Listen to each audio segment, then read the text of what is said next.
Hi guys and welcome back to the channel. I have been a little bit quiet. I've been off that YouTube radar for a little while now. And the reason why is donkey. What I've had to do is I've pretty much locked myself in the workshop and I have worked seriously hard to get this job done before the deadline, which I have missed. So I've got all the excuses under the sun why this project didn't get finished, and it wasn't for the lack of trying. I tried really hard on this job to get it done on time, and some of the problems I had, the heat, oh my God, the heat in Japan. It's 40 degrees in the workshop, but we did actually hit 50 degrees, and I don't know if you guys have ever worked in those kind of conditions, but it is brutal, especially when you're dealing with primers and body fillers and the rest of it. It is really hard work. And the thing is, this is going to be a working vehicle, so it just needs to look good, and that is it. And that is where I was trying to get to. I was just trying to get to the good standard, nothing more than that. It will be a workhorse. But unfortunately, no matter how hard I tried, I kept finding bits and it just grew. And I think the biggest problem with this kind of project is I did bite off more than I can chew. So when doing a project like Donkey on an epic scale, it is hard work. There is so much work involved, everything from just stripping it apart, doing all those repairs. Donkey was very wonky and very rusty, so it needed a lot of repairs. And not only that, we had to modify the side just so it could incorporate a hatch, a serving hatch, so people can sell their goods for it. And I don't know, I really underestimated how much work this was actually going to be. And it was weird. I was going round in circles. I was trying really hard, and then I'd find some more bits to do, backwards and forwarding. And as you can see, it's not even painted on the outside yet. So I already knew when Donkey turned up in the workshop that this was going to be a huge project. Bear in mind, I am by myself doing this kind of work, and it is very hard work. Sometimes it can be really fun, but other times, especially in this heat, it can be a real chore. So it's been a while since we started this project, and at the start I thought, well, this is not going to be a big job, but it turned out to be a massive job. We found all sorts of bad repairs, loads of rust, the usual, hiding underneath layers of old paint. Some of it was hand painted, some of it was spray painted. You know the score. This thing was not very nice to start with, but I did my best to get it prepped up and get it relatively straight, ready for its paint.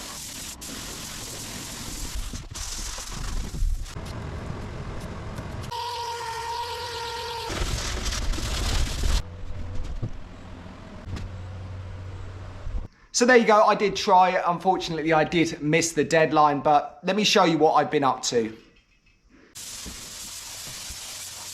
So the last time we were doing the interior, we put that special thermal paint on, and it was just a case of nibbing everything down, keying it up, and then I could put the high build primer over the top. And it's come out okay. It's not great. It still has those lumpy, bumpy bits. But to be honest, a lot of this is going to be covered, and also it's going to have a lot of fixtures and fittings in there. So I didn't try and do too much work on the inside, just enough.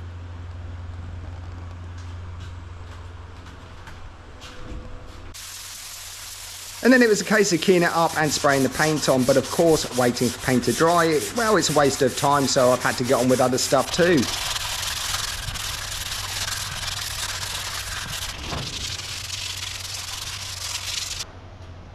And the roof did take a lot of work, but I did manage to rub down the resin primer and apply a coat of high build primer over the top, and then I had to rub it down again.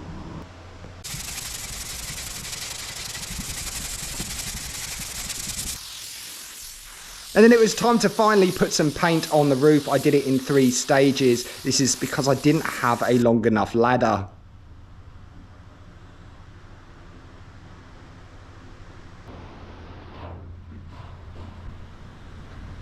So with help of my beautiful assistant, I managed to remove that side cover. I need to prep this, but also the areas behind it. Woohoo!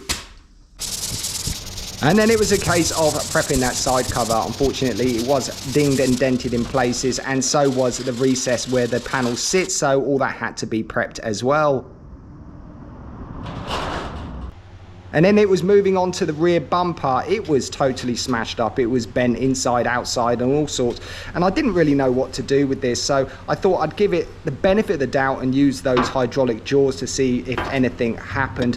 But unfortunately, even they weren't up to the job. It just didn't have enough force to kind of pull the bends back out again, so I used a large hammer instead.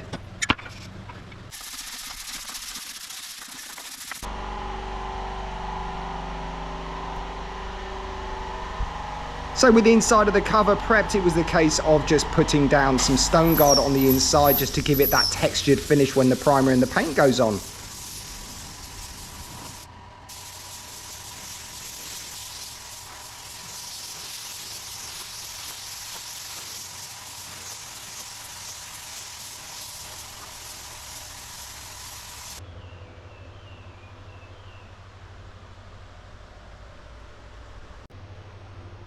And after blocking down at the side panel, you can see there I've got some high spots, but that's okay. You can just add a bit of primer on there. And I was going to re-prime this side cover anyway, because I didn't think that I had enough primer on there.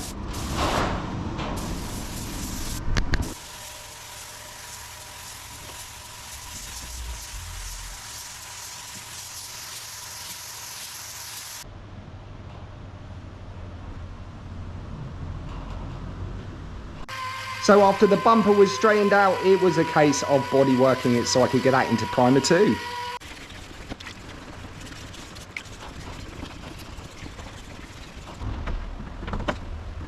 And then I had to get this interior stripped down. It's got loads of little panels and bits and pieces to remove. I need to individually prep all these, prime them and paint them.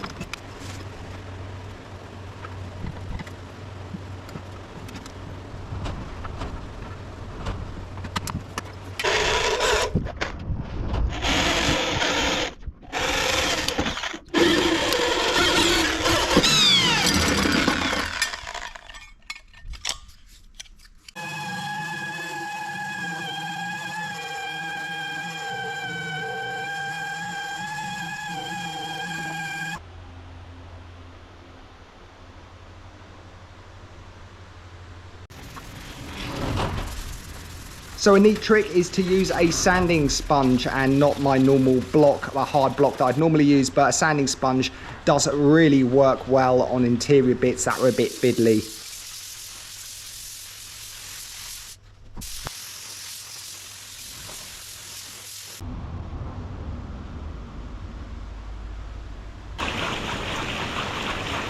And although it's been relatively dry, the rain decided to come down all at once.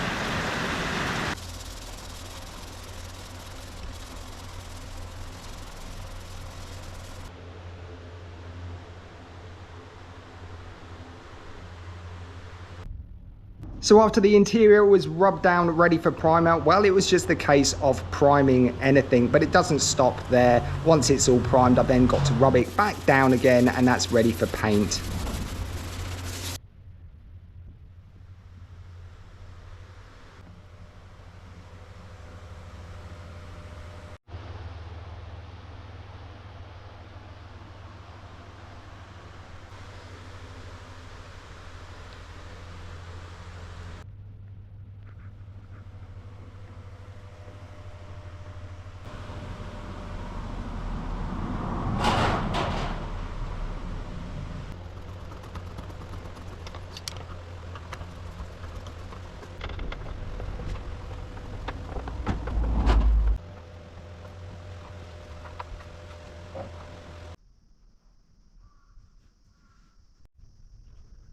So on this side, it looks pretty much the same. You can see that I've removed the hatch off the side just so I could get to the structural work behind it. That allowed me to bodywork and prime those areas. And you can also see that I've done this panel here. This panel here was in bare metal for way too long. I managed to bodywork that, straighten it out. Also, I did manage to lose the joints in that trim there just to tidy it up a little bit more.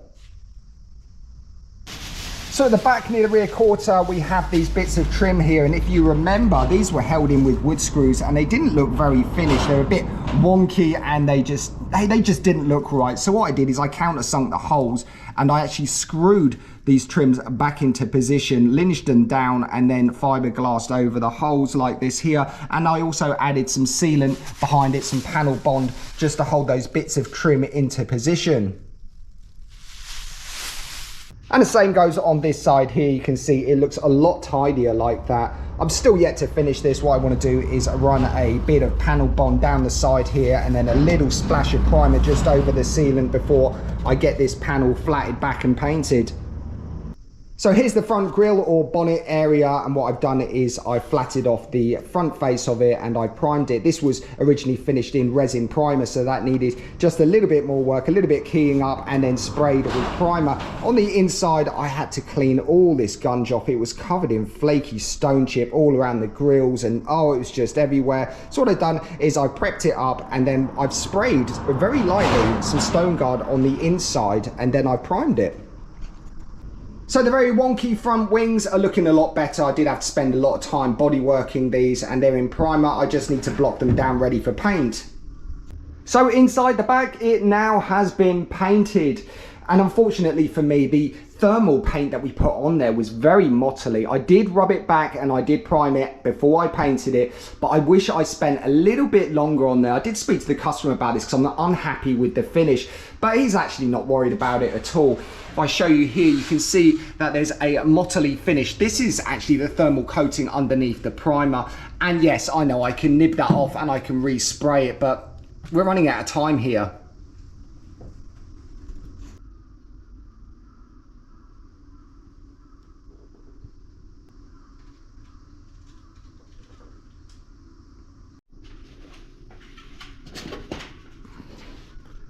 So something else I've been doing is the roof area. This was finished in our resin primer and I had to rub it all the way back down.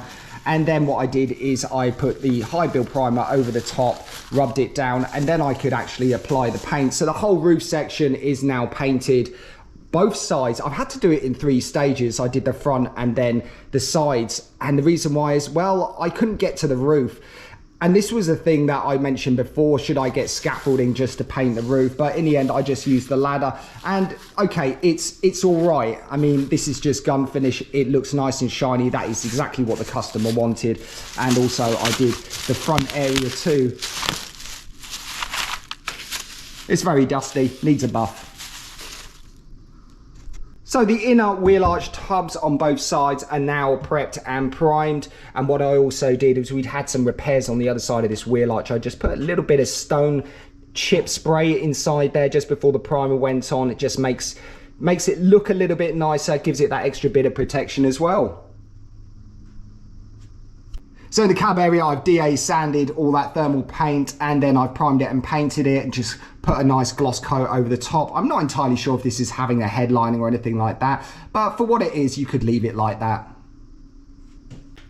So the dash and the footwell areas have now been painted. You can see that we've gone for a gloss black color on the glove box. I guess that's the glove box. I don't know what this is. This is like a great big filing cabinet drawer, but those have been done in gloss black, and then these areas here have all been done in body color, including the inside and outside of these little flappy bits.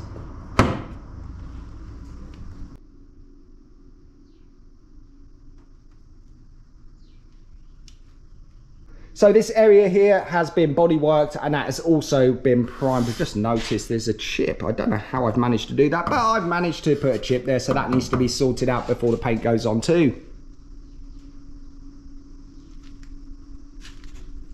So I've been spending time on the inside of the panels. You can see this is the sliding door panel. It's come out pretty well, all things considered. This is actually just gun finish, and to be honest, all I'll probably do is just run the mop over the top and leave it, as this is part of the interior. And yeah, again, I don't even know if it's going to have any interior boards. And same again, prepping and painting the inside of the rear tailgate. And I don't know what it is about putting colour on panels. It really does make things feel a bit more finished. And the same goes for the inside of the rear doors. I've just nibbed them off and put a nice glossy coat of paint on there.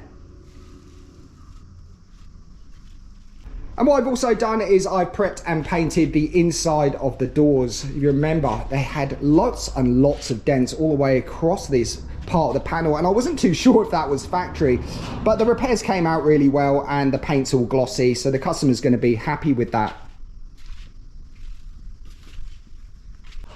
And here's a part of the dashboard. I haven't fitted that up yet. The reason why I haven't fitted that part of the dashboard up yet is the steering column. I need to bolt the column back underneath the dash, and to do that I need to access the bolt holes here. So I need to paint this column first before I can put the dash back together.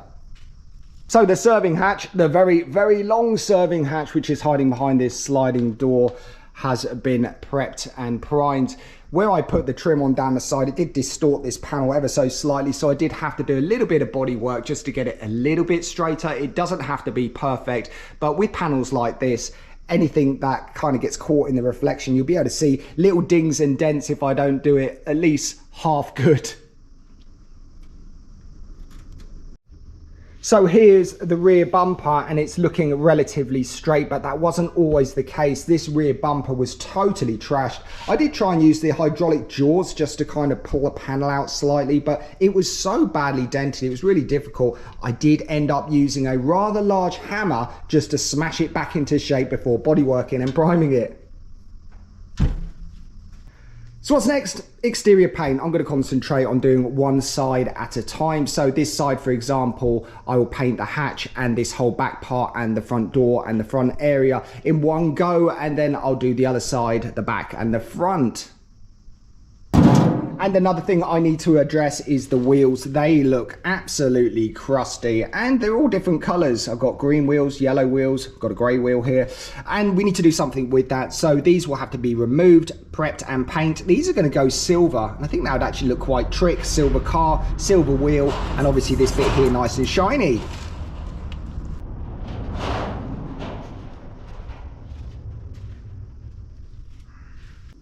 So there you go, guys. That was your donkey update, short but sweet. I have been absolutely smashing this car, and unfortunately I didn't get it done.